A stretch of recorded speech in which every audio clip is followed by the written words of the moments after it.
Yes people, good morning to all of you. Good morning, good afternoon, good evening. जो भी जब lecture सुन रहा है उसके हिसाब से कैसे हो सब लोग। होप सो आप सब लोग बहुत बढ़िया रहोगे और मैं बता दूं मैं भी बहुत अच्छा हूं। तो आज आपका स्वागत है अगले रिवीजन लेक्चर में और हम आज रिवाइज करने वाले हैं छोटे छोटे topic that is related to the taxation of various entity. सबसे पहला पॉलिटिकल पार्टी। अब एक बात बताओ, पॉलिटिकल पार्टी पे टैक्स कैसे लगता है? एक सेक्शन हुआ करती है 13A और 13A ये बोलती है पॉलिटिकल पार्टी की जितनी भी इनकम होती है वो सब एग्जेम्प्ट होती है, लेकिन पीजीबीपी की इनकम टैक्सेबल है। तो पॉलिटिकल पार्टी के लिए जितनी भी इनकम होती है वो सब एग्जेम्प्ट हो जाती है। सिर्फ पीजीबीपी का इनकम है वही टैक्सेबल है, बाकी कोई टैक्सेबल नहीं है। सैलरी का इनकम हो नहीं सकता। हाउस प्रॉपर्टी का इनकम, कैपिटल गेन और अदर सोर्सेज का इनकम एग्जेम्प्ट है। सिर्फ पीजीबीपी का इनकम है वो टैक्सेबल है। अब एक चीज समझना, मेन जो इनकम होती है पॉलिटिकल की पार्टी की दैट इज फ्रॉम डोनेशन। तो डोनेशन को ये लोग डोनेशन नहीं बोलते, वॉलंटरीली कंट्रीब्यूशन बोलते हैं। तो क्या वॉलंटरीली कंट्रीब्यूशन भी एग्जेम्प्ट होगा? Answer is yes. लेकिन एक चीज समझना, पॉलिटिकल पार्टी की इनकम एग्जेम्प्ट है, लेकिन उससे रिलेटेड कुछ कंडीशंस होती है। पहली कंडीशन तो यह है कि उसको अपनी बुक्स ऑफ अकाउंट्स मेंटेन करनी पड़ेगी और उसकी ऑडिट करवानी पड़ेगी, ठीक है। तीसरी चीज, एक चीज समझना, यहां पे बुक्स ऑफ अकाउंट्स मेंटेन करनी पड़ेगी, उसकी ऑडिट करवानी पड़ेगी। और तीसरी चीज ये कि अगर पॉलिटिकल पार्टी को कोई डोनेशन मिल रहा है वो 20,000 से ज्यादा का है, अगर डोनेशन मिल रहा है वो 20,000 से ज्यादा का है तो उसका रिकॉर्ड मेंटेन करना पड़ेगा। जो पॉलिटिकल पार्टी है उसको उसका रिकॉर्ड है वो मेंटेन करना पड़ेगा। एंड एक और चीज समझना, पॉलिटिकल पार्टी को अगर डोनेशन मिल रहा है वो 2,000 रुपीज से ज्यादा का है तो उस केस में उसको account pay, cheque, account pay, demand draft, any mode of electronic clearing system through bank account और any other electronic mode as may be prescribe, उसी से पॉलिटिकल पार्टी एक्सेप्ट कर सकती है। तो देखो, डोनेशन से रिलेटेड दो चीजें आप याद रखना कि पॉलिटिकल पार्टी को 20,000 रुपीज से ज्यादा का डोनेशन मिलता है तो उसका रिकॉर्ड मेंटेन करना पड़ेगा। एंड 2,000 से ज्यादा का डोनेशन है तो वो account pay, cheque, account pay, demand draft, any mode of electronic clearing system through bank account और any other mode as may be prescribe या इलेक्टोरल बॉन्ड से ले सकते हैं, या फिर इलेक्टोरल बॉन्ड है उसी से ले सकते हैं। अब एक चीज समझना, एक पॉलिटिकल पार्टी को अगर सपोज 20,000 से ज्यादा का, 25,000 का 5 लोगों ने डोनेशन दिया, तो 5 लोगों ने 25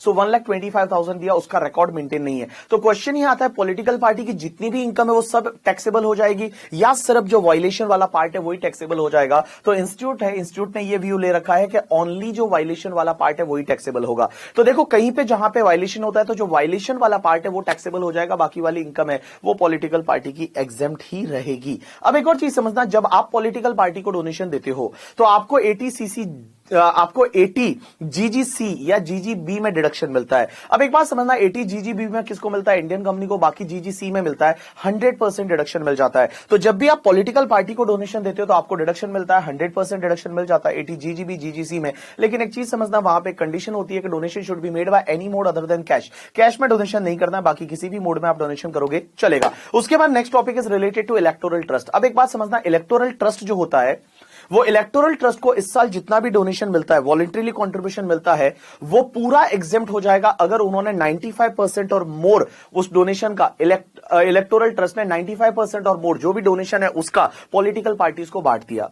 तो मैंने बोला कि इलेक्टोरल ट्रस्ट को जो भी इस बार वॉलंटरीली कंट्रीब्यूशन मिलता है या डोनेशन मिलता है इस साल, वो उसका 95% और मोर अगर उन्होंने पॉलिटिकल पार्टी को डिस्ट्रीब्यूट कर दिया तो जो भी उनको डोनेशन मिला वो पूरा एग्जेम्प्ट हो जाएगा। लेकिन एक चीज समझना, मैंने बोला 95% और मोर, किसका पता है? इस साल जो डोनेशन मिला as well as the accumulated from last year. अगर लास्ट ईयर का कोई एक्यूमुलेशन वगैरह चला आ रहा है तो वो एक्यूमुलेटेड अमाउंट और इस साल डोनेशन मिला उसका अगर 95% और मोर पॉलिटिकल पार्टी को डिस्ट्रीब्यूट कर दिया तो जो भी उनको डोनेशन मिला वो पूरा एग्जेम्प्ट हो जाएगा ड्यू टू सेक्शन 13B। अब एक चीज समझना, I can take one example. Suppose हुआ क्या कि इस साल में इलेक्टोरल ट्रस्ट को 100 करोड़ का डोनेशन मिला, उन्होंने 96 करोड़ डिस्ट्रीब्यूट कर दिया तो पूरा 100 करोड़ है वो आपका हो जाएगा एग्जेम्प्ट करके, ठीक है। अब एक बात समझना, नेक्स्ट ईयर व्हाट हैपेंड कि 4 करोड़ का एक्यूमुलेशन है, नेक्स्ट ईयर 200 करोड़ का डोनेशन मिला तो 204 करोड़ का 95% और मोर, 95% और मोर अगर नेक्स्ट ईयर आपने डिस्ट्रीब्यूट किया, लेकिन नेक्स्ट ईयर आप जो 95% लोगे वो किसका लोगे? 204 का लोगे, क्योंकि नेक्स्ट ईयर 200 करोड़ मिला, 4 ईयर इस साल का एक्यूमुलेशन चल रहा है, तो 204 करोड़ का 95% और मोर अगर पॉलिटिकल पार्टी को डिस्ट्रीब्यूट कर दिया तो उस केस में आपको जो 200 करोड़ डोनेशन मिला था वो पूरा एग्जेम्प्ट हो जाएगा। एक और चीज समझना, यहां पे इलेक्टोरल ट्रस्ट जो है उसको सिर्फ डोनेशन एग्जेम्प्ट होता है। इलेक्टोरल ट्रस्ट को जो भी दूसरी इनकम होती है, जैसे मान लो इलेक्टोरल ट्रस्ट को बैंक एफडी पे वगैरह इंटरेस्ट मिला तो वो सब टैक्सेबल हो जाएगा। अब एक और चीज समझना, आप जब डोनेशन देते हो इलेक्टोरल ट्रस्ट को या पॉलिटिकल पार्टी को तो कोई फर्क नहीं पड़ता, मतलब आप या पॉलिटिकल पार्टी को डोनेशन दो या इलेक्टोरल ट्रस्ट को डोनेशन दो, आपको जीजीबी जीजीसी में डिडक्शन है वो मिल जाएगा, लेकिन कंडीशन यही होती है कि भैया आपको डोनेशन जो देना है वो any mode other than cash देना है, आप कैश में डोनेशन नहीं दे सकते। अब एक और चीज समझना, जो इलेक्टोरल ट्रस्ट है ना, वो इलेक्टोरल ट्रस्ट किस किस से डोनेशन नहीं ले सकता। पहली चीज तो मैं बता दूं, इलेक्टोरल ट्रस्ट है ना, वो सिर्फ अकाउंट पे ही check, account pay demand draft, any mode of electronic clearing system से ही डोनेशन ले सकता है। इसका मतलब ये हुआ इलेक्टोरल ट्रस्ट कैश में डोनेशन नहीं ले सकता। अब एक और चीज समझना, इलेक्टोरल ट्रस्ट किसी भी ऐसे इंडिविजुअल से डोनेशन नहीं ले सकता जो इंडियन सिटीजन नहीं है। कोई भी बाहर का सिटीजन है उससे डोनेशन नहीं ले सकता, एज वेल एज द किसी दूसरे इलेक्टोरल ट्रस्ट से भी डोनेशन नहीं ले सकता। और इलेक्टोरल ट्रस्ट है वो किसी भी गवर्नमेंट कंपनी से डोनेशन नहीं ले सकता, as well as the foreign sources से कोई डोनेशन आ रहा है तो वो नहीं ले सकता। तो मैंने क्या बोला, इलेक्टोरल ट्रस्ट कैश में डोनेशन नहीं ले सकता। दूसरी चीज, नॉन सिटीजन पर्सन जो है उससे डोनेशन नहीं ले सकता, गवर्नमेंट कंपनी से डोनेशन नहीं ले सकता, दूसरे इलेक्टोरल ट्रस्ट से डोनेशन नहीं ले सकता, एज वेल एज द जो फॉरेन फंडिंग से डोनेशन है वो भी नहीं ले सकता। उसके बाद next part is the taxation of firm and LLP. Partnership firm और एलएलपी पे कैसे टैक्स लगता है, तो देखो मैंने बोलू पार्टनरशिप फर्म और एलएलपी के लिए टैक्स रेट रहती है 30%। यहां पे सरचार्ज लगेगा 12% की रेट से अगर पार्टनरशिप फर्म और एलएलपी का इनकम है वो 1 करोड़ से ज्यादा है। So if total income is more than 1 crore तो सरचार्ज लगेगा 12% की रेट से। हेल्थ एंड एजुकेशन सेस है वो हमेशा लगेगा, लेकिन एक चीज समझना, जो स्पेशल रेट्स की इनकम है वो स्पेशल रेट से ही टैक्सेबल होती है। जैसे एलटीसीजी 112A वाला तो 10%, एलटीसीजी 112 वाला है 20%, एसटीसीजी 111A वाला है तो वो 15% से ही टैक्सेबल होगा। अब एक चीज समझना, जब पार्टनरशिप फर्म है वो अपनी इनकम पे टैक्स भर देती है तो पार्टनर के हाथ में जो शेयर्स मिलता है वो शेयर पूरा एग्जेम्प्ट होता है। जो पार्टनर को शेयर मिलता है पार्टनरशिप फर्म से वो पूरा एग्जेम्प्ट हो जाता है। अब एक और चीज समझना, पार्टनरशिप फर्म जो रेम्यूनरेशन इंटरेस्ट देती है पार्टनर को वो अलाउ होता है, लेकिन कितना अलाउ होता है, एक सेक्शन 40B का लिमिट दे रखा है जो अभी अपन डिस्कस करेंगे। 40B के लिमिट के हिसाब से अलाउ हो जाता है। और मैं बता दूं, जितना अलाउ होता है पार्टनरशिप फर्म को इंटरेस्ट एंड रेम्यूनरेशन, उतना का उतना पार्टनर के हाथ में टैक्सेबल होता है। और मैं बता दूं, पार्टनर के हाथ में जो टैक्सेबल होता है वो पीजीबीपी हेड में टैक्सेबल होता है। तो पार्टनर को कोई भी सैलरी मिलता है, कमीशन मिलता है, बोनस मिलता है, रेम्यूनरेशन मिलता है, इवन इंटरेस्ट मिलता है, इवन उनको इंटरेस्ट मिलता है, that will be taxable under the head PGBP, वो पीजीबीपी हेड में टैक्सेबल हो जाता है। अब एक और बात समझना, पार्टनरशिप फर्म के जो लॉसेस होते हैं वो पार्टनरशिप फर्म ही कैरी फॉरवर्ड करती है, पार्टनर को डिस्ट्रीब्यूट नहीं होते हैं। और पार्टनरशिप फर्म और एलएलपी में मैं बता दूं, टैक्सेशन इनकम टैक्स में सेम है, कोई फर्क नहीं है। सिर्फ एक ही फर्क है, जो सेक्शन 44AD होती है 6% 8% वाली, that is applicable to partnership firm but it is not applicable to LLP. अब एक बात समझना, पार्टनरशिप फर्म जो होती है वो पार्टनर को रेम्यूनरेशन इंटरेस्ट देती है तो पार्टनरशिप फर्म को अलाउ होता है, पीएनडल के डेबिट में डाल सकते हैं। लेकिन मैं बताऊं कितना अलाउ होता है, कैसे अलाउ होता है, उसके लिए 5 कंडीशन है। पहली कंडीशन यह है कि पार्टनरशिप फर्म ने पार्टनर को जो रेम्यूनरेशन इंटरेस्ट दिया, पार्टनरशिप फर्म का मतलब यहां एलएलपी भी आ जाता है, ध्यान रखना, ठीक है। तो जो फर्म है उसने जो रेम्यूनरेशन दिया या इंटरेस्ट दिया वो ऑथोराइज बाय डीड होना चाहिए। तो पहली कंडीशन, वो डीड में ऑथोराइज होना चाहिए, डीड में लिखा हुआ होना चाहिए तो ही अलाउ होगा, अदरवाइज अलाउ नहीं होगा। दूसरी कंडीशन ये होती है कि अगर रेम्यूनरेशन है वो वर्किंग पार्टनर को दिया तो ही अलाउ है, स्लीपिंग पार्टनर को दिया तो अलाउ नहीं, बट इंटरेस्ट वर्किंग पार्टनर या स्लीपिंग पार्टनर किसी को भी देंगे तो अलाउ है। तो रेम्यूनरेशन ओनली वर्किंग पार्टनर को दिया तो अलाउ है, स्लीपिंग पार्टनर को दिया तो अलाउ नहीं है, बट इंटरेस्ट है वो दोनों को दिया तो अलाउ हो जाएगा। एक और चीज समझना, वर्किंग पार्टनर सिर्फ इंडिविजुअली हो सकता है। किसी भी फर्म में वर्किंग पार्टनर है वो सिर्फ इंडिविजुअल हो सकता है, लेकिन बेटा स्लीपिंग पार्टनर कोई भी हो सकता है। एक और चीज समझना, रेम्यूनरेशन इंटरेस्ट है वो अलाउ होता है अगर उसको आपने प्रोस्पेक्टिव दिया तो। अगर आपने रेट्रोस्पेक्टिव दिया तो अलाउ नहीं होता। रेट्रोस्पेक्टिव का मतलब ये होता है कि जैसे मान लो हम 3 पार्टनर है और 3 पार्टनर है और हमारे बीच में पार्टनरशिप डीड में कुछ भी लिखा हुआ नहीं था। आज हम फेब मंथ में जाके और डीड को चेंज करते हैं और हम बोलते हैं कि 50,000 का रेम्यूनरेशन मिलना चाहिए और 5% या 10% है वो इंटरेस्ट मिलना चाहिए, लेकिन वो 1 अप्रैल 2019 से मिलना चाहिए। क्या ये अलाउ है? Answer is no. यहां से आज अगर आप डीड को चेंज कर रहे हो तो आज के बाद आप रेम्यूनरेशन इंटरेस्ट दोगे वो अलाउ हो जाएगा, लेकिन आज से पहले वाला है वो अलाउ नहीं होता। तो देखो, रेम्यूनरेशन इंटरेस्ट अगर आप प्रोवाइड करते हो डीड में तो वो आप प्रोस्पेक्टिवली प्रोवाइड करोगे तो वो अलाउ है, रेट्रोस्पेक्टिवली अलाउ नहीं होता है। उसके बाद एक और चीज समझना, 4th कंडीशन ये होती है इंटरेस्ट कितना अलाउ होता है। तो जो भी पार्टनर का कैपिटल है एंड पार्टनर का लोन, पार्टनर का कैपिटल पार्टनर के लोन पे मैक्सिमम इंटरेस्ट जो अलाउ होता है that is 12% per annum simple interest. 12% per annum simple interest की रेट से अलाउ होता है। तो partners capital and partners loan पे maximum 12% per annum simple interest की रेट से अलाउ होता है। अब एक चीज समझना, एक एग्जांपल ले रहा हूं, समझना बेटा। जैसे एक्चुअल इंटरेस्ट 15% है, डीड में लिखा हुआ है 13%। एक्चुअल इंटरेस्ट 15%, डीड में लिखा हुआ है 13%, मैक्सिमम अलाउ कितना होगा? 12%। अब एक बात समझो, डीड में लिखा हुआ है 15%, एक्चुअल इंटरेस्ट 9% है और मैक्सिमम 12% है, अलाउ कितना होगा? 9% करके, ठीक है। अब एक और चीज समझना, एक्चुअल इंटरेस्ट 15% है, डीड में लिखा हुआ 7% है, तो कितना अलाउ होगा? 7% अलाउ होगा। तो इन सिंपल वर्ड मैं बोल दूं, जो एक्चुअल इंटरेस्ट दे रहे हो, जो डीड में लिखा हुआ है, और maximum 12% which ever is lower है, वो आपको अलाउ हो जाएगा। तो मैं बताऊं, यहां पे पार्टनरशिप फर्म ने पार्टनर को इंटरेस्ट दिया तो वो अलाउ होता है, लेकिन अलाउ कितना होता है पता है? जो भी आपका एक्चुअल इंटरेस्ट है, डीड में लिखा हुआ है, और maximum 12% which ever is lower है, उस रेट से आपको इंटरेस्ट अलाउ हो जाएगा ऑन द पार्टनर कैपिटल और पार्टनर लोन। अब एक और चीज समझना, रेम्यूनरेशन कितना अलाउ होता है। तो मैं बता दूं, पार्टनरशिप फर्म जब पार्टनर को रेम्यूनरेशन देती है तो वो रेम्यूनरेशन अलाउ होता है बुक प्रॉफिट बेसिस पे। अब बुक प्रॉफिट बेसिस पे कितना अलाउ होगा? तो सबसे पहले आप एक काम करो, बुक प्रॉफिट निकालो, और बुक प्रॉफिट का जो अप टू 3 लाख तक का बुक प्रॉफिट है उसका 90% और 1,50,000 विच एवर इज हायर। तो बुक प्रॉफिट का 90% और 1,50,000 विच एवर इज हायर, और जो बैलेंस बुक प्रॉफिट रहेगा उसका 60%। ये दोनों की जो टोटल आएगी ना, it is the maximum allowable remuneration. It is the maximum allowable remuneration. अब एक और बात समझना, यहां बुक प्रॉफिट की जगह अगर बुक लॉस आ जाता है, यहां पे बुक प्रॉफिट की जगह अगर बुक लॉस हो जाता है तो भी क्या रेम्यूनरेशन अलाउ होगा? क्या मैं बताऊं, अगर बुक लॉस आता है तो भी मैक्सिमम 1,50,000 रेम्यूनरेशन अलाउ होगा।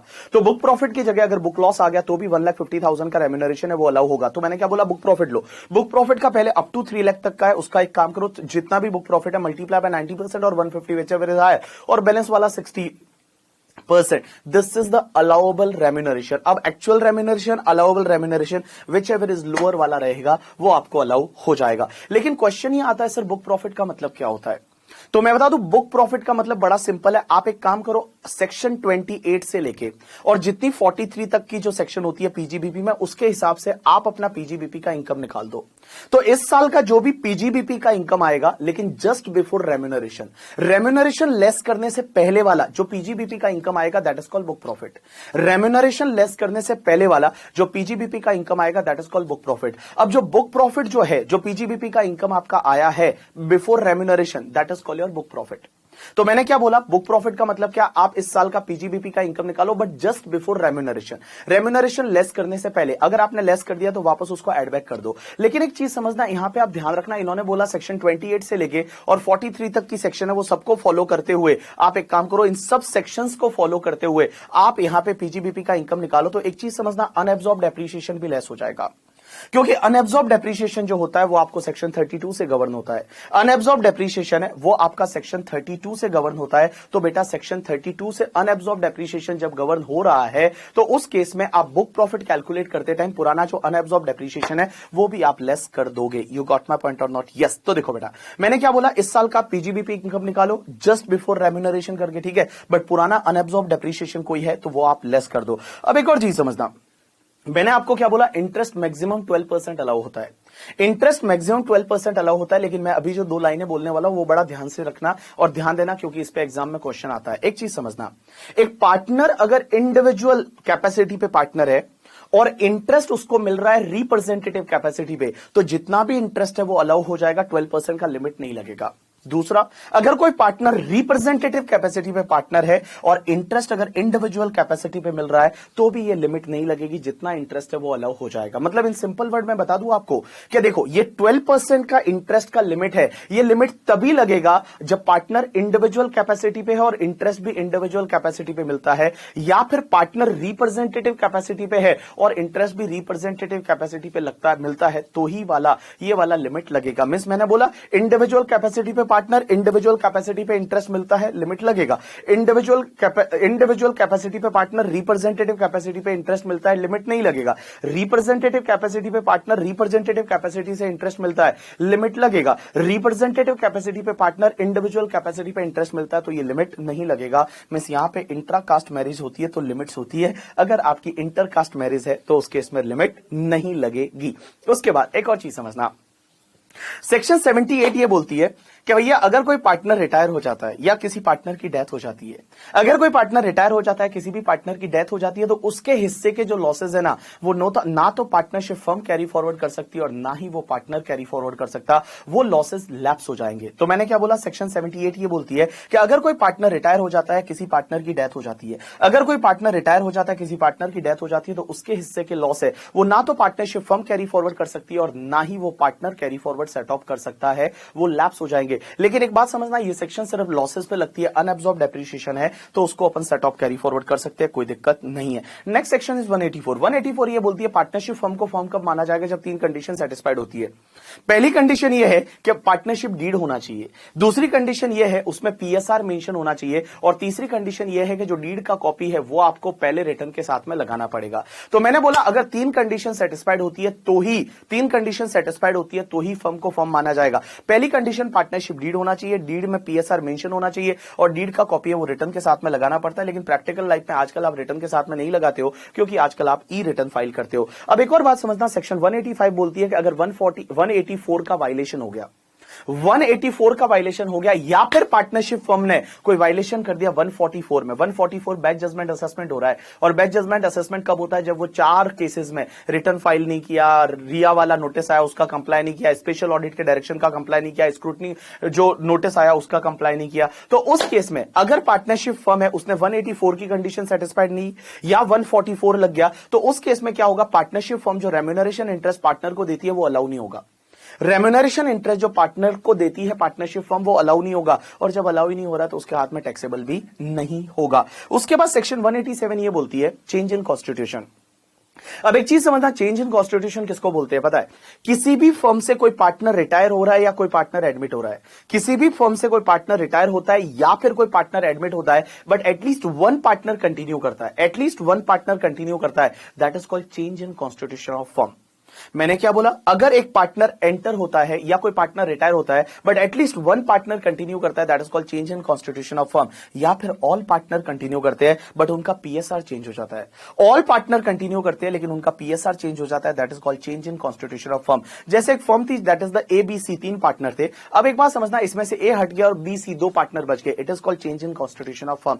ABC थी, उसमें से मान लो ए और बी हट गया और सी जो बचा उसके साथ डी और मिल गया, it is also called change in constitution of firm. लेकिन ABC 3 पार्टनर थे, उसकी जगह DEF आ गया, ये चेंज इन कॉन्स्टिट्यूशन नहीं है, ये सक्सेशन है। आप मुझे बोलोगे sir succession change in constitution हमको क्यों पढ़ा रहे हो? देखो, जब भी सक्सेशन होता है ना तो उस फर्म के 2 रिटर्न जाते हैं उस साल में। सक्सेशन के केस में 2 रिटर्न जाते हैं, चेंज इन कॉन्स्टिट्यूशन के केस में 1 ही रिटर्न जाता है। तो अगर चेंज इन कॉन्स्टिट्यूशन है तो रिटर्न 1 ही जाता है, सक्सेशन के केस में आपके 2 रिटर्न जाते हैं। उसके बाद नेक्स्ट सेक्शन ये होती है, दैट इज द सेक्शन 188 है, that jointly and severally liable for the liability of partnership firm। अब एक चीज समझना, पार्टनरशिप फर्म की लाइबिलिटी जो होती है उसके लिए पार्टनर है, वो तुम्हारे पार्टनर की लाइबिलिटी यहां पे अनलिमिटेड रहती है, even in case of the LLP। LLP के केस में भी जो पार्टनर है उसकी लाइबिलिटी अनलिमिटेड रहेगी for the purpose of the income tax. अब एक चीज समझना, कौन से ईयर के लिए कौन से पार्टनर लाइबल रहेंगे, तो जिस ईयर में आप पार्टनर थे उस ईयर के लिए जो भी लाइबिलिटी रहेगी उसके लिए आप लाइबल हो। जैसे I can take example, 3 partner थे ABC 3 पार्टनर थे लास्ट 10 साल से। इस साल में उन्होंने डी को और पार्टनर बना दिया, तो मैं बता दूं लास्ट 10 साल की जो लाइबिलिटी है उसके लिए ABC 3 रेस्पॉन्सिबल होंगे और डी जो है वो करंट ईयर की लाइबिलिटी के लिए रेस्पॉन्सिबल होगा। Means ABC along with the D is liable for the current year liability, और लास्ट 10 साल की लाइबिलिटी के लिए सिर्फ ABC है वो रेस्पॉन्सिबल रहेंगे। इस साल अगर मान लो आप 5 डेज के लिए पार्टनर रहे और फिर आप निकल गए तो भी इस साल की लाइबिलिटी के लिए आप रेस्पॉन्सिबल रहोगे। उसके बाद एक सेक्शन 189 ये बोलती है कि अगर फर्म का डिसोल्यूशन हो जाता है, तो अगर फर्म का डिसोल्यूशन हो जाता है या बिजनेस डिसकंटिन्यू हो जाता है तो उस केस में जो डिसोल्यूशन के टाइम पे फर्म थी उसी के नाम पे, अगर असेसमेंट कोई नया होता है तो उसी के नाम से आएगा, असेसमेंट चल रहा है तो उसी के नाम पे कंप्लीट होगा। एक और चीज समझना, जो भी डिसोल्यूशन के टाइम पे पार्टनर रहते हैं उसकी फर्म की जितनी भी लाइबिलिटी रहेगी ना उसके लिए वो लाइबल रहेंगे। जैसे I can take one example, ABC 3 partner थे लास्ट 10 साल से, ठीक है, इस साल डी को पार्टनर बनाया। अब एक बात बताओ, 188A तो ये बोलती थी कि D is responsible for only current year liability, लेकिन सेक्शन 189 बोलती है कि अगर डिसोल्यूशन हो गया, डी आते ही डिसोल्यूशन हो गया, तो D is responsible for last 10 year liability also. क्योंकि बेटा डिसोल्यूशन के टाइम पे जो भी पार्टनर रहते हैं वो असेट्स उनको मिलती है, तो उसके केस में जितनी भी पार्टनरशिप फर्म की लाइबिलिटी रहेगी उसके लिए वो रेस्पॉन्सिबल रहेंगे। तो डिसोल्यूशन के टाइम पे जो भी partner they are responsible for the all liability of the partnership firm. उसके बाद में सेक्शन 167C ये बोलती है कि लिमिटेड लाइबिलिटी पार्टनरशिप के केस में भी पार्टनर है उसकी लाइबिलिटी लिमिटेड नहीं रहेगी, अनलिमिटेड रहेगी। आफ्टर पार्टनरशिप फर्म अब अपन रिवाइज करने वाले business trust, investment fund and securitisation trust. 3 topic in a row, फटाफट हो जाएंगे, ठीक है। चलो सबसे पहले अपन बात करते हैं बिजनेस ट्रस्ट की। बिजनेस ट्रस्ट 2 टाइप के होते हैं, one is the infrastructure investment fund and one is the real estate investment trust, तो infrastructure investment trust and real estate investment trust. अभी तक मैं बता दूं इंडिया में एक ही बिजनेस ट्रस्ट है जो अभी तक लिस्टेड हुआ है, that is the embassy national park करके, शायद name of the Bangalore based एक कंपनी है, उन्होंने ये बनाया है। ठीक है, चलो अब एक बात बताओ, बिजनेस ट्रस्ट में आपको क्या याद रखना पड़ता है, सबसे ऊपर होता है unit holder. Unit holder invest करता है बिजनेस ट्रस्ट में और बिजनेस ट्रस्ट इन्वेस्ट करता है एसपीवी में। Unit holder invest in the business trust invest करेगा एसपीवी में। अब एक चीज समझना, बिजनेस ट्रस्ट की जो यूनिट होती है ना वो लिस्टेड होती है in the recognised stock exchange, जो रिकॉग्नाइज्ड स्टॉक एक्सचेंज है उसमें लिस्टेड होती है। अब एक चीज समझना, सबसे ऊपर मैंने क्या बोला, यूनिट होल्डर। यूनिट होल्डर किस में इन्वेस्ट करेगा, बिजनेस ट्रस्ट में। बिजनेस ट्रस्ट किस में इन्वेस्ट करेगा, एसपीवी। एसपीवी किसको बोलते हैं, एसपीवी एक इंडियन कंपनी होती है। एसपीवी जो होती है वो एक इंडियन कंपनी होती है और वो इंडियन कंपनी जो एसपीवी रहती है वो एक इंडियन कंपनी होती है और वो Indian company basically real estate business में वगैरह एंगेज होती है, दैट इज कॉल्ड एसपीवी। अब एक चीज समझना, all people please pay attention, यहां पे सबसे ऊपर बोला मैंने यूनिट होल्डर, वो किसमें इन्वेस्ट करेगा, बिजनेस ट्रस्ट में। बिजनेस ट्रस्ट किसमें इन्वेस्ट करेगा, एसपीवी में। मेरे वर्ड्स पे ध्यान देना, अगर ये बिजनेस ट्रस्ट है और बिजनेस ट्रस्ट ने एसपीवी के शेयर खरीदे, बोलो क्या खरीदे, शेयर, तो एसपीवी के शेयर खरीदे, तो उस केस में क्या होगा कि ये एसपीवी जो है वो बिजनेस ट्रस्ट को क्या देगी, डिविडेंड देगी। और बिजनेस ट्रस्ट को जब डिविडेंड देगी तो मैं बताऊं उस dividend pay already SPV dividend distribution tax पे कर देगी। तो डिविडेंड डिस्ट्रीब्यूशन टैक्स पे कर देगी तो वो डिविडेंड बिजनेस ट्रस्ट के हाथ में क्या होगा, एग्जेम्प्ट होगा, लेकिन सब्जेक्ट टू 115 बीबीडीए। अगर 115 बीबीडीए लग रहा है तो लगेगा, 10 लाख तक एग्जेम्प्ट है, उसके ऊपर का टैक्सेबल होगा। अब एक चीज समझना, वही डिविडेंड जब यूनिट होल्डर को बांटा जाएगा तो उसके हाथ में पूरा एग्जेम्प्ट हो जाएगा अंडर सेक्शन 1023 FD। तो मैंने क्या बोला कि अगर बिजनेस ट्रस्ट को एसपीवी से डिविडेंड मिलता है तो एसपीवी ऑलरेडी उस पर डीडीटी पे कर देती है, तो यहां पे बिजनेस ट्रस्ट के हाथ में वो डिविडेंड एग्जेम्प्ट होगा, but subject to section 115 BBDA, और वही डिविडेंड यूनिट होल्डर के हाथ में पूरा एग्जेम्प्ट हो जाएगा। अब एक चीज समझना, यहां पे बिजनेस ट्रस्ट जो है वो बिजनेस ट्रस्ट को एसपीवी से अगर मान लो इंटरेस्ट मिलता है, क्या मिलता है, इंटरेस्ट। एसपीवी से अगर इंटरेस्ट मिलता है तो वो इंटरेस्ट जो है ना उस पे पास थ्रू स्टेटस मिलेगा। पास थ्रू स्टेटस का मतलब होता है वो इंटरेस्ट टैक्सेबल हो जाएगा किसके हाथ में, यूनिट होल्डर के हाथ में। That interest will be taxable in hands of the unit holder, वो यूनिट होल्डर के हाथ में टैक्सेबल होगा। अब आप मुझे बोलोगे कि ये इंटरेस्ट बिजनेस ट्रस्ट के हाथ में पूरा एग्जेम्प्ट है अंडर सेक्शन 1023 FC करके। 1023 FC सेक्शन से यहां पे बिजनेस ट्रस्ट के हाथ में पूरा एग्जेम्प्ट है and that interest will be taxable in hands of the unit holder. अब एक बात बताओ, यूनिट होल्डर के हाथ में कौन सी रेट से टैक्सेबल होगा, तो अगर non resident foreign company unit holder है तो 5% और अगर अदर है तो नॉर्मल टैक्स रेट से। टीडीएस कटेगा 194 LBA में, और टीडीएस कौन सी रेट से कटेगा, अगर non resident foreign company unit holder है तो 5% की रेट से, अदरवाइज नॉर्मल टैक्स रेट की रेट से। यहां पे TDS income normal tax rate की रेट से लगेगी टैक्स, और उस पे जो टीडीएस कटेगा वो 10% की रेट से टीडीएस कटेगा। तो देखो बेटा, मैंने क्या बोला, all people please pay attention. सबसे ऊपर unit holder, unit holder will invest in the business trust, business trust will invest in the SPV. SPV से डिविडेंड मिला, वो एग्जेम्प्ट है क्योंकि उस पे एसपीवी डीडीटी पे कर देती है, तो बिजनेस ट्रस्ट के हाथ में exempt under section 1034 subject to section 115 BBDA and it will be exempt in hands of the unit holder due to section 1023 FD। अब एक बात समझना, बिजनेस ट्रस्ट को अगर एसपीवी से इंटरेस्ट मिलता है वो बिजनेस ट्रस्ट के हाथ में एग्जेम्प्ट होगा। बिजनेस ट्रस्ट के हाथ में एग्जेम्प्टेड ड्यू टू सेक्शन कौन सी सेक्शन की वजह से, 1023 FC, and it will be taxable in hands of the unit holder. Tax rate क्या रहेगा, non resident foreign company 5%, other normal tax rate. TDS business trust को काटना पड़ेगा, कौन सी रेट से, अंडर सेक्शन 194 LBA। टीडीएस का रेट रहेगा, non resident foreign company unit holder है तो 5%, अदर है तो 10% की रेट से। अब एक और चीज समझना, यहां पे एक पॉइंट बोलता है कि अगर बिजनेस ट्रस्ट में REIT है, सिर्फ ये REIT के लिए मैं बोल रहा हूं, अगर बिजनेस ट्रस्ट में REIT है तो REIT को अगर ओन प्रॉपर्टी पे, उनकी जो सेल्फ ओन इमूवेबल प्रॉपर्टीज रहती है, बहुत बार क्या होता है REIT के खुद के मॉल होते हैं, शॉपिंग कॉम्प्लेक्स होते हैं, तो उनकी जो ओन प्रॉपर्टी है उस पे उनको जो रेंटल इनकम मिलता है ना वो इनके हाथ में एग्जेम्प्ट होता है अंडर सेक्शन 1023 FCA। मैंने क्या बोला, REIT, ये सिर्फ REIT के लिए बात कर रहा हूं। तो REIT को उनकी ओन प्रॉपर्टी पे रेंटल इनकम मिलता है, वो रेंटल इनकम पूरा एग्जेम्प्ट हो जाता है under section 1023 FCA, but that rental income is taxable in hands of the unit holder. Sir unit holder के हाथ में कौन सी रेट से टैक्सेबल होगा, तो मैं बताऊं नॉर्मल टैक्स रेट से टैक्सेबल होगा।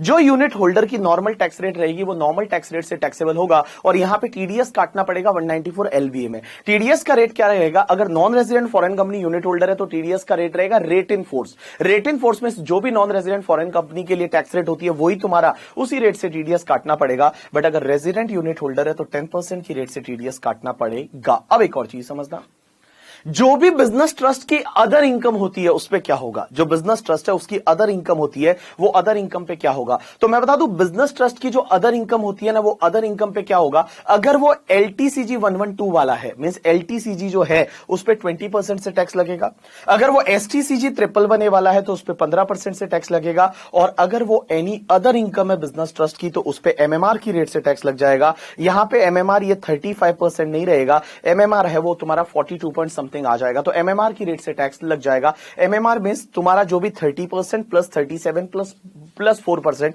वो तुम्हारी एमएमआर आ जाएगी। तो मैंने क्या बोला, देखो बेटा अगर बिजनेस ट्रस्ट की जो अदर इनकम है, other income means dividend, interest from SPV and REIT का रेंटल इनकम, उनको छोड़ के बाकी जो भी अदर इनकम है, अगर उसमें एलटीसीजी है तो 20% टैक्स लगेगा, एसटीसीजी 111 वाला है तो 15% टैक्स लगेगा, और ऑल अदर इनकम है वो एमएमआर की रेट से टैक्सेबल हो जाएगी। और मैं बता दूं जब इस पे ऑलरेडी एमएमआर की रेट से बिजनेस ट्रस्ट ने टैक्स भर दिया है तो यूनिट होल्डर के हाथ में सब इनकम एग्जेम्प्ट हो जाती है due to section 1023 FD. 1023 FD की रेट से वो की वजह से पूरा एग्जेम्प्ट हो जाता है। तो एक बात बताऊं मैं आपको, अब इसको ऐसे याद रखो ना, बड़ा सिंपल हो जाएगा कि बिजनेस ट्रस्ट के हाथ में ऑल इनकम टैक्सेबल है, बिजनेस ट्रस्ट के हाथ में ऑल इनकम टैक्सेबल है एसपीवी के इंटरेस्ट को छोड़ के और आरईआईटी का रेंटल इनकम को छोड़ के।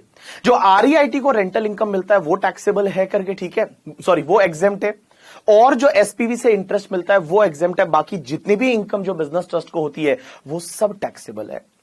तो मैंने क्या बोला, ये जो बिजनेस ट्रस्ट है इस बिजनेस ट्रस्ट के हाथ में जो भी इनकम आती है वो सब टैक्सेबल है, दो को छोड़ के, एक तो इंटरेस्ट फ्रॉम एसपीवी और दूसरा आरईआईटी को जो ओन प्रॉपर्टी पे रेंटल इनकम मिलता है वो दो एग्जेम्प्ट है due to section 1023 FC and FCA. और मैं बोलूं यूनिट होल्डर के हाथ में हर चीज एग्जेम्प्ट है, यूनिट होल्डर के हाथ में हर चीज एग्जेम्प्ट है, सिर्फ दो ही चीजें टैक्सेबल है, क्या, एक तो इंटरेस्ट फ्रॉम एसपीवी और दूसरा तुम्हारा इंटरेस्ट फ्रॉम जो एसपीवी से आया वो वाला, और अगर आरईआईटी का जो रेंटल इनकम आता है वो टैक्सेबल है, सिर्फ दो चीजें हैं वो टैक्सेबल हो जाती है यूनिट होल्डर के हाथ में। अब एक चीज समझना, जो यूनिट होल्डर है वो यूनिट होल्डर अगर मान लो बिजनेस ट्रस्ट की यूनिट बेचता है, तो बिजनेस ट्रस्ट की यूनिट लिस्टेड होती है in the recognised stock exchange, तो उसको अगर बेचता है लॉन्ग टर्म कैपिटल गेन होता है तो 112A के हिसाब से मोर देन 1 लाख वाला है वो टैक्सेबल हो जाएगा एट द रेट 10%, और अगर शॉर्ट टर्म कैपिटल गेन होता है तो वो 111A में 15% की रेट से टैक्सेबल होगा। तो यूनिट होल्डर जब भी ये यूनिट को बेचेगा, यूनिट होल्डर यूनिट को बेचेगा, लॉन्ग टर्म कैपिटल गेन हुआ 112A के हिसाब से 10% से टैक्सेबल होगा इन एक्सेस ऑफ 1 लाख, और शॉर्ट टर्म कैपिटल गेन हुआ तो 15% की रेट से टैक्सेबल हो जाएगा अंडर सेक्शन 111A। अब एक और चीज समझना, यहां पे सर यहां पे जो बिजनेस ट्रस्ट को इनकम होती है, जो बिजनेस ट्रस्ट को इनकम होती है और जो यूनिट होल्डर को बांटी जाती है, तो यूनिट होल्डर के हाथ में जो नेचर एंड प्रपोर्शन वही लिया जाएगा जो बिजनेस ट्रस्ट के हाथ में था। तो इसका मतलब यह हुआ कि जो बिजनेस ट्रस्ट को इस साल में जो इनकम होती है और जो यूनिट होल्डर को बांटी जाती है वो यूनिट होल्डर के हाथ में नेचर एंड प्रपोर्शन सेम लिया जाएगा। जैसे आई कैन टेक एग्जांपल के बिजनेस ट्रस्ट को 100 करोड़ का इनकम हुआ, 100 करोड़ में मान लो 20 करोड़ एसपीवी से इंटरेस्ट था और 80 करोड़ अदर इनकम था। Out of that suppose 50 crore is distributed to unit holder, तो यूनिट होल्डर के हाथ में 10 करोड़ एसपीवी का इंटरेस्ट लेंगे और 40 करोड़ अदर इनकम लेंगे। और आई कैन से दैट मैं एक यूनिट होल्डर हूं, मुझे जो इस साल 10,000 मिला तो मैं बोलूंगा इस 10,000 में से 2,000 इंटरेस्ट फ्रॉम एसपीवी है एंड 8,000 अदर इनकम है, मींस 2,000 मेरे हाथ में टैक्सेबल होगा और 8,000 मेरे हाथ में एग्जेम्प्ट हो जाएगा। तो मैं बता दूं जो नेचर एंड प्रपोर्शन रहता है वो हमेशा सेम लिया जाता है इन hands of the unit holder, जो नेचर एंड प्रपोर्शन उस बिजनेस ट्रस्ट के हाथ में था। अब एक और चीज समझना, मैंने आपको एक चीज बताई, मैंने आपको बोला कि भैया ये जो बिजनेस ट्रस्ट है इस बिजनेस ट्रस्ट को यहां एसपीवी से जो इंटरेस्ट मिलता है ना वो इंटरेस्ट इसके हाथ में एग्जेम्प्ट होता है, यूनिट होल्डर के हाथ में टैक्सेबल होता है। मैंने डिविडेंड का क्या बताया, मैंने बोला डिविडेंड के केस में क्या होता है कि ये जो एसपीवी है वो डीडीटी पे कर देती है, एसपीवी डीडीटी पे कर देती है तो उस केस में इन्वेस्ट जो बिजनेस ट्रस्ट है बिजनेस ट्रस्ट के हाथ में एग्जेम्प्ट होता है सब्जेक्ट टू सेक्शन 115 बीबीडीए। अब यहां पे लॉ मेकर्स ये बोलते हैं कि अगर ये बिजनेस ट्रस्ट जो है ये बिजनेस ट्रस्ट अगर एसपीवी के 100% शेयर होल्ड करता है, अगर ये बिजनेस ट्रस्ट एसपीवी के 100% शेयर होल्ड करता है, एंटायर शेयर कैपिटल है वो अगर एसपीवी की होल्ड करता है, कितनी, entire share capital, entire share capital है वो अगर एसपीवी की होल्ड करता है, और भैया एसपीवी ने जो इनकम कमाया वो करंट इनकम में से, करंट इनकम में जिस दिन 100% होल्डिंग हुआ उसके बाद एसपीवी ने जो प्रॉफिट कमाया उसमें से अगर एसपीवी कोई डिविडेंड देती है बिजनेस ट्रस्ट को तो यहां एसपीवी को डीडीटी पे करने की जरूरत ही नहीं है। देखो मैंने क्या बोला, नॉर्मली क्या होता है कि एसपीवी जब डिविडेंड देगी तो उस पर डीडीटी पे करेगी और बिजनेस ट्रस्ट के हाथ में एग्जेम्प्ट होगा सब्जेक्ट टू सेक्शन 115 बीबीडीए। अब एक बात बताओ, अगर एसपीवी का entire share capital business trust held करता है, एसपीवी का entire share capital business trust held करता है और जिस दिन 100% शेयर होल्डिंग हुई उसके बाद से अगर जो प्रॉफिट कमाया उसमें से एसपीवी डिविडेंड देती है, तो एसपीवी को डीडीटी पे करने की जरूरत ही नहीं है। 115 वो लगेगा ही नहीं। और मैं बता दूं वो डिविडेंड एग्जेम्प्ट हो जाएगा in hands of the business trust as well as the unit holder. Means कहीं पे टैक्स नहीं, इधर डीडीटी भी भरने की जरूरत नहीं, बिजनेस ट्रस्ट के हाथ में भी वो डिविडेंड एग्जेम्प्ट और यूनिट होल्डर के हाथ में भी वो डिविडेंड है, वो पूरा एग्जेम्प्ट हो जाएगा। यू गॉट माय पॉइंट और नॉट? यस। अब एक और चीज समझना, यहां पे कंसेप्ट आता है that is the sponsor. Sponsor क्या होता है कि जैसे मान लो अपन सब लोग हैं, एक एसपीवी के शेयर होल्डर है। अब एसपीवी के शेयर होल्डर है तो अपन क्या करते हैं पता है, बिजनेस ट्रस्ट बनाने के लिए पहली एक और चीज ध्यान रखना, ये जो बिजनेस ट्रस्ट है उसका एसपीवी कोई कंपनी, इंडियन कंपनी तभी एसपीवी माना जाता है जब बिजनेस ट्रस्ट उसमें कंट्रोलिंग पावर रखता है, मींस 50% से ज्यादा का शेयर होल्डिंग रखता है, तो ही उस केस में वो एसपीवी बनेगा, अदरवाइज एसपीवी नहीं बनेगा। अब एक एग्जांपल लेते हैं, एक एसपीवी है, एक कंपनी है मान लो जिसको हमको एसपीवी बनाना है, बट 100% शेयर होल्डर अपन है। तो हम लोग क्या करेंगे, अगर बिजनेस ट्रस्ट बनाना है तो अपन एसपीवी के शेयर बिजनेस ट्रस्ट को देंगे और बिजनेस ट्रस्ट अपने को यूनिट देगा। तो आपने एसपीवी के शेयर बिजनेस ट्रस्ट को दिए, बिजनेस ट्रस्ट ने आपको यूनिट दी। मैं बता दूं ये ट्रांसफर नहीं माना जाता, इसमें कैपिटल गेन नहीं लगता ड्यू टू सेक्शन 47। मींस आप स्पॉन्सर हो, आपने एसपीवी के शेयर दिए, बिजनेस ट्रस्ट की यूनिट आपके पास आ गई, ये ट्रांसफर नहीं माना जाता, इस केस में आपको कोई टैक्स नहीं लगेगा। लेकिन एक बात बताओ, जब बिजनेस ट्रस्ट की यूनिट बेचेंगे तो टैक्स लगेगा? Answer is yes. कॉस्ट किसका लोगे? एसपीवी के शेयर का। पीरियड ऑफ होल्डिंग कहां से लोगे? एसपीवी के शेयर से। पता चला या नहीं चला? चला। तो देखो बेटा, मैंने बोला आप स्पॉन्सर हो, आप एसपीवी के शेयर बिजनेस ट्रस्ट को देते हो, बिजनेस ट्रस्ट आपको यूनिट दे देता है। आप एसपीवी के शेयर बिजनेस ट्रस्ट को देते हो, बिजनेस ट्रस्ट आपको यूनिट देता है। ये ट्रांसफर नहीं माना जाएगा, टैक्स नहीं लगेगा। लेकिन जब भी आप बिजनेस ट्रस्ट की यूनिट बेचोगे टैक्स लगेगा। कॉस्ट किसका लोगे? एसपीवी के शेयर का। पीरियड ऑफ होल्डिंग कहां से लोगे? एसपीवी के शेयर से। और अगर इंडेक्सेशन होता है तो इंडेक्सेशन भी एसपीवी के शेयर से लोगे, बट इंडेक्सेशन नहीं होगा क्योंकि बिजनेस ट्रस्ट की यूनिट जब भी आप बेचोगे तो 112A लगेगा और 112A के हिसाब से इंडेक्सेशन नहीं होता है। यू गॉट माय पॉइंट और नॉट? यस। अब एक और चीज बताना, बिजनेस ट्रस्ट है ना, उसको अपना रिटर्न फाइल करना मैंडेटरी है। They have to mandatorily required to file the return. उनको अपना रिटर्न है वो मैंडेटरीली फाइल करना पड़ेगा। और एक और चीज बता दो, जो बिजनेस ट्रस्ट है ना, उनको हर साल 30 जून तक अपने यूनिट होल्डर को यह बताना पड़ेगा कि उनकी इनकम कौन से नेचर की है, कौन से प्रपोर्शन की है, कितनी इनकम है और कितनी इनकम बांटी गई है। ये सब चीजें बतानी पड़ेगी किसको? बिजनेस ट्रस्ट को, यूनिट होल्डर को। कब तक? 30 June of the next year. Means previous year complete हो गया, उसके अगले साल 30 जून तक करके, ठीक है। और उनको उसको भी बतानी पड़ेगी किसको? इनकम टैक्स अथॉरिटी को। जो भी कमिश्नर रहता है कमिश्नर को भी बतानी पड़ेगी अप टू 30 नवंबर तक करके। चलो, इस टॉपिक को एक बार मैं वापस से क्विकली रिवाइज करवा रहा हूं, ध्यान देना करके, ठीक है। देखो बेटा, आप ऐसे याद रखोगे, सबसे ऊपर unit holder, unit holder will invest in the business trust, business trust will invest in the SPV. SPV से डिविडेंड मिला बिजनेस ट्रस्ट को, डीडीटी एसपीवी पे करेगी, उसके हाथ में एग्जेम्प्ट है बट सब्जेक्ट टू 115 बीबीडीए। और वो डिविडेंड यूनिट होल्डर के हाथ में पूरा एग्जेम्प्ट है ड्यू टू सेक्शन 1023 एफडी। अब एक बात समझना, एसपीवी से इंटरेस्ट मिलता है तो वो इंटरेस्ट बिजनेस ट्रस्ट के हाथ में एग्जेम्प्ट है due to section 1023 FC, but that interest will be taxable in hands of unit holder at the rate 5% in case of non resident foreign company, and अगर resident है तो उस case में normal tax rate. TDS कटेगा 194 LBA में। Non resident foreign company को interest पे किया बिजनेस ट्रस्ट ने तो 5%, अगर रेजिडेंट को किया तो 10% की रेट से। अब एक और चीज समझना, आरईआईटी के लिए, सिर्फ आरईआईटी के लिए, आरईआईटी की जो ओन प्रॉपर्टी होती है, वो ओन प्रॉपर्टी पे रेंटल इनकम मिलता है, वो पूरा एग्जेम्प्ट है आरईआईटी के हाथ में। आरईआईटी के हाथ में पूरा एग्जेम्प्ट है, but it will be taxable in hands of the unit holder. Unit holder के हाथ में टैक्सेबल होगा नॉर्मल टैक्स रेट किससे? नॉन रेजिडेंट फॉरेन कंपनी है तो भी नॉर्मल टैक्स रेट से। टीडीएस कटेगा 194 एलबीए में, कौन सी रेट से कटेगा? तो एक बात समझना, अगर मान लो non resident foreign company unit holder है तो रेट इन फोर्स से, और अगर रेजिडेंट यूनिट होल्डर है तो 10% से। अब एक चीज समझना, बिजनेस ट्रस्ट की जो भी बाकी जितनी भी इनकम होती है, अगर वो एलटीसीजी है तो उस पर 20% से टैक्स लगेगा, एसटीसीजी 111 वाले पे 15% पे, और बाकी जितना भी इनकम है उस पर बिजनेस ट्रस्ट को एमएमआर की रेट से टैक्स लगेगा। और जितनी भी ये इनकम है यूनिट होल्डर को जाती है तो यूनिट होल्डर के हाथ में एग्जेम्प्ट हो जाएगी। तो मैं बता दूं, यूनिट होल्डर के हाथ में दो ही इनकम टैक्सेबल है, एक तो जो एसपीवी से इंटरेस्ट आता है वो वाला करके, ठीक है, और दूसरा यूनिट होल्डर के हाथ में टैक्सेबल है कौन सा? रेट का रेंटल इनकम करके, ठीक है। अब एक और चीज समझना, अगर ये बिजनेस ट्रस्ट इस एसपीवी का एंटायर शेयर कैपिटल रखता है और एंटायर शेयर कैपिटल जिस दिन होल्ड किया उसके बाद जो प्रॉफिट कमाया उसमें से अगर वो डिविडेंड देते हैं तो उस पर डीडीटी भी पे करने की जरूरत नहीं है, और बिजनेस ट्रस्ट के हाथ में जो डिविडेंड है वो भी टैक्सेबल बिल्कुल भी नहीं होगा, उनके हाथ में भी और यूनिट होल्डर के हाथ में, दोनों के हाथ में पूरा एग्जेम्प्ट है। 115 बीबीडीए वगैरह भी यहां पे नहीं लगेगा। अब एक चीज समझना, अगर आप स्पॉन्सर हो, आप क्या करते हो कि एसपीवी के शेयर देते हो, बिजनेस ट्रस्ट की यूनिट मिलती है, वो ट्रांसफर नहीं माना जाता, टैक्स नहीं लगता, लेकिन जब भी आप बिजनेस ट्रस्ट के यूनिट बेचोगे तो उस केस में टैक्स लगेगा। कॉस्ट किसका लोगे? एसपीवी के शेयर का। पीरियड ऑफ होल्डिंग कहां से? एसपीवी के शेयर से। और इंडेक्सेशन तो होता नहीं है तो उसकी बात करने की जरूरत भी नहीं है करके, ठीक है।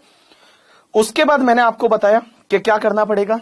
एक और चीज समझना, यहां पे मैंने आपको बोला था कि बिजनेस ट्रस्ट अगर एसपीवी के एंटायर शेयर कैपिटल रखता है तो उस पर डीडीटी नहीं लगेगा, लेकिन एक चीज समझना, अगर उसमें कुछ शेयर होल्डिंग गवर्नमेंट वगैरह होल्ड कर रही है, कोई शेयर होल्डिंग है गवर्नमेंट होल्ड करती है, गवर्नमेंट बॉडी होल्ड करती है करके, ठीक है, या फिर कोई गवर्नमेंट के डायरेक्शन से कोई पर्सन होल्ड करता है तो उस केस में चलेगा, कोई दिक्कत नहीं करके, ठीक है। जैसे आई कैन टेक एग्जांपल कि अगर एक बिजनेस ट्रस्ट है, वो किसी बिजनेस ट्रस्ट जो है वो किसी एसपीवी का 93% शेयर होल्ड करता है और 7% अपनी गवर्नमेंट होल्ड करती है, तो चलेगा, ये मान लिया जाएगा कि वो एंटायर शेयर कैपिटल उसका होल्ड कर रहा है। यू गॉट माय पॉइंट और नॉट? यस। चलो, उसके बाद एक topic that is the investment fund. अब ये इन्वेस्टमेंट फंड क्या होता है? इन्वेस्टमेंट फंड जैसे आपने नाम सुना होगा venture capital fund, it's like same only करके, ठीक है। अब एक बात समझना, इन्वेस्टमेंट फंड में क्या होता है कि यूनिट होल्डर होते हैं और वो इन्वेस्टमेंट फंड में पैसा लगाते हैं। यूनिट होल्डर होते हैं, वो इन्वेस्टमेंट फंड में पैसा लगाते हैं और इन्वेस्टमेंट फंड जो भी इनकम होती है वो यूनिट होल्डर को डिस्ट्रीब्यूट करती है। अब यहां पे चीजें समझना, बिकॉज इस साल से यहां पे अमेंडमेंट है। अब एक चीज समझना, मैं बता दूं, इन्वेस्टमेंट फंड जो होता है ना, उसके हाथ में जो भी इनकम होती है वो सब इनकम एग्जेम्प्ट है एक्सेप्ट पीजीबीपी। पीजीबीपी की इनकम है वो टैक्सेबल होगी इन्वेस्टमेंट फंड लेवल पे, और यूनिट होल्डर के हाथ में मैं बता दूं जितनी भी इनकम है वो टैक्सेबल होगी पीजीबीपी को छोड़ के। पीजीबीपी को छोड़ के बाकी जितनी भी इनकम है वो यूनिट होल्डर को टैक्सेबल होती है। तो मैं बताऊं, इन्वेस्टमेंट फंड की जो भी इनकम होगी वो सब इनकम एग्जेम्प्ट है पीजीबीपी को छोड़ के। मींस पीजीबीपी है वो टैक्सेबल है इन्वेस्टमेंट फंड लेवल पे और बाकी सब इनकम टैक्सेबल है यूनिट होल्डर के लेवल पे। अब एक चीज समझना, जब बाकी सब इनकम टैक्सेबल है यूनिट होल्डर के लेवल पे, तो जब भी इन्वेस्टमेंट फंड इनकम देगा यूनिट होल्डर को, वो टीडीएस काटेगा। टीडीएस कौन सी सेक्शन में काटेगा? 194 LBB में। टीडीएस का रेट क्या रहेगा? अगर नॉन रेजिडेंट फॉरेन कंपनी है तो रेट इन फोर्स, और अगर रेजिडेंट है तो 10% की रेट से टीडीएस काटेगा। अब एक चीज समझना, इन्वेस्टमेंट फंड की टैक्स रेट क्या होती है? तो मैं बता दूं, इन्वेस्टमेंट फंड की जो टैक्स रेट होती है ना, वो टैक्स रेट, अब आप बोलोगे इन्वेस्टमेंट फंड की टैक्स रेट की क्या जरूरत है? इन्वेस्टमेंट फंड के हाथ में एक पीजीबीपी की इनकम टैक्सेबल है ना, तो इन्वेस्टमेंट फंड की टैक्स रेट क्या रहती है? अगर इन्वेस्टमेंट फंड कंपनी या फिर फर्म के फॉर्मेशन में है, जो कंपनी या फर्म के कॉन्स्टिट्यूशन में इन्वेस्टमेंट फंड है, तो 30% की रेट से, और किसी कॉन्स्टिट्यूशन जैसे एओपी बीओआई बना के आपने इन्वेस्टमेंट फंड बनाया तो उस केस में एमएमआर की रेट से टैक्स लगेगा। तो देखो बेटा, मैंने क्या बोला समझने की कोशिश करना। Investment fund and unit holder, investment fund के हाथ में सब इनकम एग्जेम्प्ट है, पीजीबीपी टैक्सेबल है। कौन सी रेट से? कंपनी पार्टनरशिप फर्म है तो 30%, अदरवाइज है तो एमएमआर। और यूनिट होल्डर के हाथ में ऑल इनकम टैक्सेबल है पीजीबीपी को छोड़ के, ऑल इनकम टैक्सेबल है पीजीबीपी को छोड़ के। अब यहां इन्वेस्टमेंट फंड जब यूनिट होल्डर को जो भी पेमेंट करेगा उस टाइम पे टीडीएस काटना पड़ेगा। अब एक चीज समझना, टीडीएस कौन सी रेट से काटेंगे?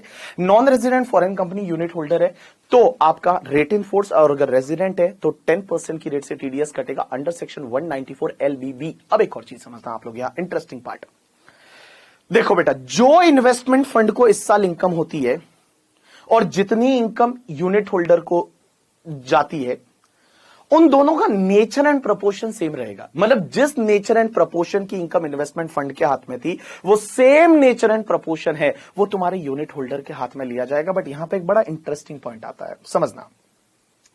इस बार इन्वेस्टमेंट फंड को 10 करोड़ का इनकम हुआ। कितना हुआ? 10 करोड़ का।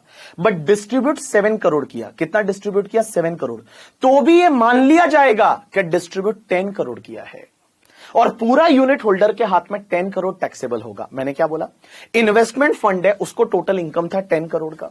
Out of 10 crore they distributed only 7 crore. Out of 10 crore they distributed only 7 crore. Then also it is presumed that they distributed total 10 crore and it will be taxable in hands of unit holder. इसका मतलब TDS भी पूरे 10 करोड़ पे कटेगा, because on the last date it is presumed that it is credited to the account of the unit holder. अब एक और चीज समझना आप लोग, अब एक और चीज समझना, सर टीडीएस भी पूरे पे कट जाएगा? Answer is yes. अब एक बात बताओ, अभी आपने इस साल 7 करोड़ का डिस्ट्रीब्यूट किया बट उसके हाथ में टैक्सेबल पूरा 10 करोड़ हो गया। अब नेक्स्ट ईयर वो रिमेनिंग 3 करोड़ अगर आप डिस्ट्रीब्यूट करते हो तो क्या 3 करोड़ पे टैक्स लगेगा? आंसर इज नो, क्योंकि ऑलरेडी टैक्स लग चुका है। जब ऑलरेडी 10 करोड़ पे लग चुका है तो भैया जब वो 3 करोड़ नेक्स्ट ईयर में आप डिस्ट्रीब्यूट करोगे तो 3 करोड़ पे वापस कोई यूनिट होल्डर को टैक्स नहीं लगेगा। अब एक और चीज समझना, यहां पे एक इंटरेस्टिंग बात यह आती है कि सर एक बात बताओ, अगर इन्वेस्टमेंट फंड को लॉस हुआ तो क्या होगा? तो मैं बता दूं, इन्वेस्टमेंट फंड को जो लॉस होता है, लॉस अगर अभी तक पहले लॉ क्या था पता है कि अगर प्रॉफिट होता है, इनकम होती है, तो इनकम में पीजीबीपी का इनकम इन्वेस्टमेंट फंड के हाथ में टैक्सेबल होगा, बाकी सब इनकम यूनिट होल्डर के हाथ में टैक्सेबल होगी। अगर लॉस होता था तो लॉस इन्वेस्टमेंट फंड खुद ही सेट ऑफ कैरी फॉरवर्ड करेगा। लॉस जो होता था वो इन्वेस्टमेंट फंड खुद ही सेट ऑफ कैरी फॉरवर्ड करेगा। अब एक चीज समझना, इन्होंने इस बार अमेंडमेंट किया और इन्होंने बोला कि अगर देखो पीजीबीपी का लॉस है तो क्या होगा, पीजीबीपी का लॉस है तो इन्वेस्टमेंट फंड खुद सेट ऑफ और कैरी फॉरवर्ड भी इन्वेस्टमेंट फंड ही करेगा पीजीबीपी का लॉस, क्योंकि पीजीबीपी की इनकम भी इन्वेस्टमेंट फंड के हाथ में टैक्सेबल है, तो पीजीबीपी का लॉस हुआ तो भी इन्वेस्टमेंट फंड खुद ही उसको सेट ऑफ और कैरी फॉरवर्ड भी करेगा। अगर अदर हेड के लॉसेस है तो पहले सेट ऑफ करेगा इन्वेस्टमेंट फंड, और अदर हेड के कोई लॉसेस है वो पहले डिस्ट्रीब्यूट नहीं होते थे यूनिट होल्डर में, बट इस साल से बाय प्रीवियस ईयर 1920 से ये अमेंडमेंट किया by finance act 2019 Nirmala Sitharaman ji ने, और बोला अगर अदर हेड के लॉसेस होते हैं तो आफ्टर सेटिंग पहले बिजनेस ट्रस्ट क्या करेगा, sorry investment fund set of कर देगा, अगर उनका कुछ होता है तो जो भी लॉस बचेगा वो लॉस यूनिट होल्डर को पास किया जाएगा। मींस लॉस भी यूनिट होल्डर को दिया जाएगा, इनकम जैसे देते थे वैसे लॉस भी दिया जाएगा, लेकिन एक चीज समझना, लॉस सिर्फ उसी यूनिट होल्डर को दिया जाएगा जिसने लास्ट 12 मंथ तक यूनिट होल्ड की थी। तो अगर कैपिटल गेन हेड का लॉस है या आईएफओएस का लॉस है या कोई भी लॉस है तो वो लॉस यूनिट होल्डर को पास ऑन किया जाएगा इस साल से। प्रीवियस ईयर 1920 में अगर कैपिटल गेन हेड का वगैरह अगर लॉस होता है या आईएफओएस का लॉस होता है तो वो यूनिट होल्डर को दिया जाएगा, बट उसी यूनिट होल्डर को दिया जाएगा जिसने लास्ट 12 मंथ तक यूनिट होल्ड की थी। यू गॉट माई पॉइंट और नॉट? यस। अब एक और चीज समझना आप लोग, अब एक और चीज समझना, लेकिन सर क्वेश्चन ही आता है कि अगर 12 मंथ तक यूनिट होल्ड नहीं की थी तो लॉस नहीं दिया जाएगा, क्या वो लॉस इन्वेस्टमेंट फंड खुद कैरी फॉरवर्ड कर सकता है? आंसर इज नो, ऐसा कहीं क्लैरिटी नहीं है, वो कुछ नहीं कर सकता। मेरे हिसाब से मेरा इंटरप्रिटेशन ये बोलता है वो वाला लॉस लैप्स हो जाएगा, ठीक है, मतलब 12 मंथ तक आपने यूनिट होल्ड की थी उसी को लॉस है वो लॉस दिया जाएगा, बाकी वाला लॉस है वो छोड़ दिया जाएगा, और पीजीबीपी का लॉस है तो वो इन्वेस्टमेंट फंड खुद ही उसको कैरी फॉरवर्ड वगैरह करेगा। अब एक और चीज समझता, सर ये अमेंडमेंट तो इसी साल से हुआ, अगर जो पुराने लॉसेस पड़े हैं कैपिटल गेन हेड के वगैरह आईएफओएस के, देखो आईएफओएस के तो कैरी फॉरवर्ड होता नहीं है, बट मान लो कैपिटल गेन का 31 मार्च 2019 को लॉस है, वो लॉस तो इन्वेस्टमेंट फंड के हाथ में है, क्योंकि पहले तो इन्वेस्टमेंट फंड खुद सेट ऑफ कैरी फॉरवर्ड करता था लॉस। जो तो 31 मार्च 2019 को पीजीबीपी को छोड़ के अदर हेड के लॉसेस है वो लॉसेस भी यूनिट होल्डर में बांटे जाएंगे, जो यूनिट होल्डर 31 मार्च को यूनिट हेल्ड करता है। तो जिसके पास 31 मार्च 2019 को यूनिट है और अगर इन्वेस्टमेंट फंड लेवल पे जो 31 मार्च 2019 को लॉस पड़ा है वो loss as it is unit holder को दे दिया जाएगा जो यूनिट होल्ड करता है on the 31 March 2019। You got my point और नॉट? यस। आपको मैंने इससे रिलेटेड काफी एग्जांपल दे रखे, मैंने यहां पे 3 एग्जांपल देखे और मैंने 3 साल समझाए रखा है कि भैया 17-18 में क्या होता था, 18-19 में क्या होगा और 19-20 में क्या होगा। और एक बात समझना, जो 31 मार्च 2019 को जो लॉस पड़ा था वो लॉस यूनिट होल्डर को बांटा जाएगा, यूनिट होल्डर फिर उसको सेट ऑफ कैरी फॉरवर्ड कर सकता है, बट भैया यूनिट होल्डर रिमेनिंग पीरियड के लिए ही करेगा। रिमेनिंग पीरियड का मतलब ये होता है कि अगर मान लो उसमें से कैपिटल लॉस था और 4 साल हो चुके थे तो रिमेनिंग 4 साल के लिए वो इन्वेस्टर है वो उसको सेट ऑफ कैरी फॉरवर्ड वगैरह कर सकता है करके, ठीक है। अब एक और चीज समझना, यहां पे जो इन्वेस्टमेंट फंड है वो इन्वेस्टमेंट फंड को भी अपना जो रिटर्न फाइल करना है वो रिटर्न फाइल करना मैंडेटरी है। इन्वेस्टमेंट फंड है वो इन्वेस्टमेंट फंड को अपना रिटर्न फाइल करना है वो मैंडेटरी है करके, ठीक है। अब एक और बात समझना, next topic is a securitisation trust. Securitisation trust जो होता है वो क्या होता है, सरफेसी एक्ट वगैरह आप लोगों ने देखा होगा। सिक्योरिटाइजेशन ट्रस्ट होता है और उसके इन्वेस्टर होते हैं करके, ठीक है। जैसे एडलवाइज इन्वेस्टर और एडलवाइज का सिक्योरिटाइजेशन ट्रस्ट है। सिक्योरिटाइजेशन ट्रस्ट की जो भी इनकम होती है सिक्योरिटाइजेशन एक्टिविटी से वो पूरी एग्जेम्प्ट होती है, लेकिन इन्वेस्टर के हाथ में जो इनकम होती है वो सब टैक्सेबल होती है। अब एक बात बताओ, इन्वेस्टर के हाथ में इनकम टैक्सेबल होती है नॉर्मल टैक्स रेट से और सिक्योरिटाइजेशन ट्रस्ट के हाथ में इनकम है वो एग्जेम्प्ट हो जाएगी। अब एक बात बताओ, सिक्योरिटाइजेशन ट्रस्ट जब भी यूनिट होल्डर को इनकम देगा तो वो इनकम पे कौन सी रेट से टीडीएस काटना पड़ेगा? तो टीडीएस में ऐसा है कि अगर मान लो नॉन रेजिडेंट फॉरेन कंपनी को दिया तो रेट इन फोर्स, अगर रेजिडेंट इंडिविजुअल एचयूएफ को दिया तो 25% की रेट से, और अगर रेजिडेंट अदर पर्सन को दिया तो 30% की रेट से सिक्योरिटाइजेशन ट्रस्ट है वो टीडीएस काटेगा। अब एक और चीज समझना है यहां पे, जैसे सिक्योरिटाइजेशन ट्रस्ट की इस बार जो इनकम होती है और इन्वेस्टर को जो इनकम जाती है उसका नेचर एंड प्रोपोर्शन सेम लिया जाएगा, लेकिन इसमें भी वही वाला फंडा जो इन्वेस्टमेंट फंड में था, क्या इनकम 10 करोड़ की हुई उसमें से डिस्ट्रीब्यूट 7 करोड़ की है तो भी 10 करोड़ पूरा टैक्सेबल होगा। बट 10 करोड़ अगर इस बार टैक्सेबल हो गया तो नेक्स्ट ईयर जो रिमेनिंग 3 करोड़ है वो क्या टैक्सेबल होगा? Answer is no, because accrual basis पे टैक्सेबल हो चुका है तो वापस रिसिट बेसिस पेमेंट बेसिस पे टैक्सेबल है वो टैक्सेबल नहीं होता है। यू गॉट माय पॉइंट और नॉट? यस। अब एक और चीज समझना है, यहां पे सिक्योरिटाइजेशन ट्रस्ट है उसको भी अपना सिक्योरिटाइजेशन ट्रस्ट को रिटर्न तभी फाइल करना है जब उनका सिक्योरिटाइजेशन ट्रस्ट का एग्जेम्पशन लेने से पहले वाला इनकम बेसिक एग्जेम्पशन से ज्यादा है तो।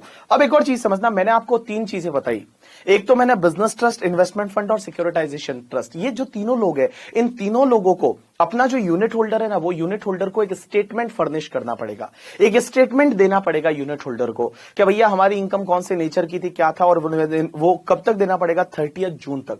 जो financial year next financial year आएगा उसका 30 जून तक, और बेटा सीआईटी पीसीआईटी को भी 30 नवंबर तक वो स्टेटमेंट देना पड़ेगा। यू गॉट माय पॉइंट और not? Yes. So this is the completion of 3 topic आपके जो इन रो थे topic, business trust, investment fund, securitisation. थोड़े टेक्निकल टॉपिक है बट आप उसको एक बार करोगे और इस बार मैंने जो क्वेश्चंस डाले वो क्वेश्चन से आप देखोगे तो आपको इजीली समझ में आ जाएगा। इन्वेस्टमेंट फंड का मेरे को लगता है इस बार क्वेश्चन आ सकता है क्योंकि वो लॉसेस वगैरह का झंझट आएगा, तो इन्वेस्टमेंट फंड का क्वेश्चन है वो आपके एग्जाम में आ सकता है।